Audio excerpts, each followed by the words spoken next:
America के राष्ट्रपति Donald Trump ने हाल ही में स्वयं के लिए नोबेल प्राइज की डिमांड की और विश्व मंच पर खुद को शांति दूत की तरह पेश किया, जिसमें वो भारत और पाकिस्तान के युद्ध विराम का श्रेय अपने सर लेना चाहते थे। उस युद्ध विराम का जिसका वो जो जवाब था आतंकवाद का। अब वही शांति दूत वेनेजुएला के प्राकृतिक संसाधनों पर कब्जा करने के इरादे से उस पर नशीले पदार्थों की तस्करी का इल्जाम लगा रहे हैं और उस पर हमला कर चुके हैं। इतना ही नहीं, उसके राष्ट्रपति को बंदी बनाया गया और शांति की एक बड़ी मिसाल पूरे विश्व में पेश की गई। ये वही शांति दूत है जो भारत और रूस को उस वक्त अहिंसा का पाठ पढ़ाता है जब इनके खिलाफ आतंकवाद अपनी जड़ फैलाता है। अब जिसकी नजर खुद अब वेनेजुएला के बाद अन्य छोटे देशों पर भी है।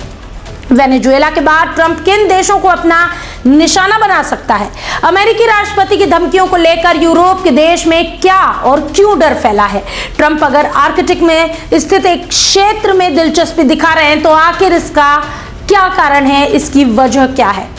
पूरा मामला क्या है और आखिरकार इस शांति दूत डोनाल्ड ट्रंप के इरादे क्या हैं?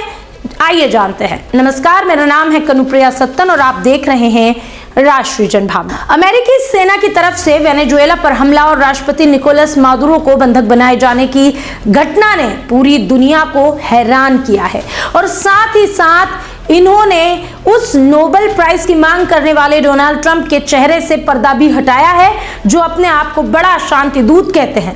उसका दूसरा चेहरा दुनिया को नजर आया है। ट्रंप प्रशासन की ओर से एक देश की स्वायत्तता का उल्लंघन कर उसके सर्वोच्च नेता को पकड़ना। दक्षिणी अमेरिका देशों ने भी इसकी आलोचना की। कुछ यूरोपीय देशों ने इस पर बेहद चिंता व्यक्त की। इसी बीच अमेरिकी राष्ट्रपति ट्रंप वेनेजुएला में अमेरिकी सेना और CIA के सफल अभियान के बाद अब दूसरे देशों पर समान कार्रवाई करने की बात कह रहे हैं। ट्रंप ने अब तक क्यूबा, कोलंबिया से लेकर ईरान तक को धमकियां दे डाली है, जबकि आर्कटिक सागर में स्थित ग्रीनलैंड को लेकर भी कई ऐसे बयान दिए हैं जिससे साफ नजर आ रहा है कि अगली इच्छा इन्हीं देशों पर कब्जा करने की डोनाल्ड ट्रंप बना चुके हैं। अब यह जानना जरूरी है कि आखिर वेनेजुएला के बाद ट्रंप किन देशों को अपना निशाना बना रहे हैं और आखिर क्यों? इन देशों से ट्रंप को क्या प्रतिक्रिया मिली है, यह जानना भी बेहद जरूरी है। इन देशों का क्या रिएक्शन है? अमेरिकी राष्ट्रपति की धमकियों को लेकर यूरोप के एक देश में डर क्यों फैला है? ट्रंप अगर आर्कटिक में स्थित क्षेत्र में दिलचस्पी दिखा रहे हैं तो आखिर इसकी वजह भी क्या है? वेनेजुएला में अमेरिकी सैन्य अभियान और राष्ट्रपति निकोलस मादुरो को पकड़ लेने के बाद ट्रंप ने कई देशों को कड़े शब्दों में खुली चेतावनी दी। इनमें कोलंबिया, क्यूबा, ग्रीनलैंड और ईरान भी शामिल हैं। एयरफोर्स वन में वेनेजुएला के बारे में पूछे गए सवालों के जवाब में ट्रंप ने कोलंबिया को निशाना बनाया और उसके राष्ट्रपति गुस्तावो पेट्रो पर देश को एक बीमार आदमी के शासन में चलाने का आरोप भी लगाया। ट्रंप ने आरोप लगाया कि देश और उसके नेता कोकीन बनाना और उसे अमेरिका को बेचना पसंद करते हैं। इतना ही नहीं, जब डोनाल्ड ट्रंप से यह सवाल किया गया कि उनका प्रशासन कोलंबिया को निशाना बनाने के लिए कोई ऑपरेशन कर सकता है, तो ट्रंप ने जवाब में कहा, यह मुझे अच्छा लगता है। इसके बाद ईरान को भी अपना निशाना बना रहे हैं, इसके संकेत दिए। आर्थिक संकट, अर्थव्यवस्था की धीमी गति और ईरानी मुद्रा, रियाल की गिरती साख के चलते बीते कई दिनों से ईरान में लोग सड़कों पर उतरकर विरोध प्रदर्शन कर रहे हैं। इन प्रदर्शनों को लेकर ट्रंप ने अपने विचार रखे और इशारा किया कि उनका देश ईरान में किसी भी तरह के घातक बल के इस्तेमाल पर कार्रवाई कर सकता है। ट्रंप ने यह तक कह डाला कि ईरान के लोगों को मारना शुरू करता है जैसा उन्होंने अतीत में किया, तो मुझे लगता है कि अमेरिका से बहुत बुरी तरह से वो प्रभावित होंगे। इसके बाद ट्रंप का अगला निशाना है क्यूबा, क्योंकि हाल ही में उन्होंने कहा था कि क्यूबा के खिलाफ सैन्य कार्रवाई की जरूरत अमेरिका को नहीं होगी। उन्होंने ये तक कहा था कि यह देश पहले से ही पतन के कगार पर है, क्योंकि उसने वेनेजुएला के तेल से होने वाली सारी आमदनी को खो दिया है। हालांकि विदेश मंत्री मार्को रूबियो ने कठोर रुख अपनाया और कहा कि क्यूबा को एक बड़ी समस्या बताया है। उन्होंने कहा कि वे बहुत परेशानी में हैं। ये तो 3 वो देश थे जिनके बारे में उन्होंने बात की। इसके अलावा डेनमार्क को भी अपना अगला निशाना डोनाल्ड ट्रंप बना सकते हैं। वेनेजुएला पर हमले के बाद ट्रंप ने ग्रीनलैंड पर नियंत्रण करने की लंबे समय से चली आ रही चाहत को उजागर किया।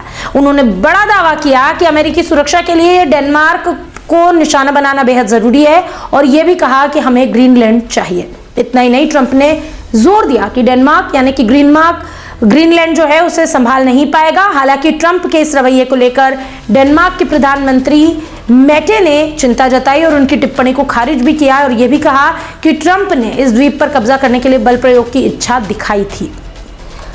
वेनेजुएला मादुरो की गिरफ्तारी के बाद ट्रंप ने अंतरिम राष्ट्रपति डेल्सी रोड्रिग्स को चेतावनी दी कि अगर वो अमेरिका की मांगों का विरोध करना जारी रखती हैं तो उन्हें गंभीर परिणाम भुगतने पड़ेंगे।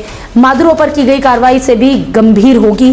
ट्रंप ने साफ तौर पर कहा कि वेनेजुएला में हम नियंत्रण में है, यानी कि वो वेनेजुएला पर कब्जा करना चाहते हैं। वेनेजुएला ऑपरेशन के बाद ट्रंप ने कम से कम 5 देशों के खिलाफ बड़ी बात की है, जिनमें कोलंबिया, ग्रीनलैंड, वेनेजुएला खुद और क्यूबा और ईरान भी शामिल है।